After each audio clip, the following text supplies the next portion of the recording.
faites d'autres choses par ailleurs, on va pouvoir en parler ensemble. Vous avez levé près d'1 milliard, plus d'1 milliard d'euros pour cette boîte et pour ces projets-là. Donc il y a beaucoup de choses qu'on va pouvoir voir aujourd'hui. La première application que vous choisirez est gratuite à vie, avec le support et l'hébergement inclus, et vous pouvez avoir accès à l'ensemble des applications à partir de 19,90 € par mois. Je voulais déjà commencer avec une question très simple. De ton côté, au quotidien et au-delà de ton travail, comment est-ce que tu utilises de l'intelligence artificielle ? Donc ça permet d'accélérer beaucoup de tâches du quotidien et beaucoup de tâches au travail. C'est autant de temps qu'on aurait passé à naviguer sur le web qu'on gagne. Et je pense que les deux verrous qui ont sauté, c'est d'abord un verrou de rapidité, c'est-à-dire que le modèle peut aller beaucoup plus vite aujourd'hui qu'il ne pouvait y aller il y a 1 an. Et le deuxième verrou, c'est qu'ils arrivent à réfléchir pendant plus longtemps. C'est-à-dire que ils vont pas juste répondre à la question, ils vont raisonner et aller chercher de l'information, écrire une dissertation, écrire un rapport en fait, ce qu'ils savaient pas faire il y a 1 an. Alors comment ça, on le transforme en un orchestrateur de navigation web ?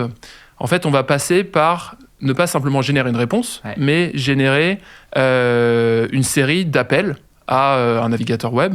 Et donc le modèle, au lieu de répondre avec du texte, il va se dire: pour répondre à cette question, je dois faire une recherche web. Je pense que la bonne analogie à prendre, c'est de se dire que c'est une révolution qui a la même ampleur que les smartphones en 2010, que Internet en 2000, que le personal computer dans les années 90. Donc ça veut dire que ça peut plus être l'essentiel du travail. On n'est plus payé pour ça, parce qu'en fait, la machine, elle sait le faire.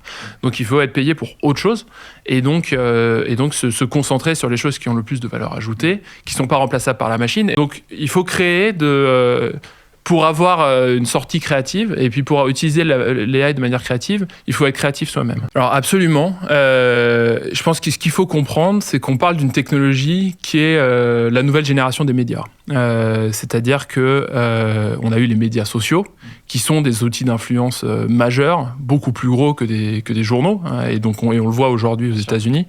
Ça a quand même de moins en moins d'intérêt de passer par des modèles contrôlés de manière centralisée.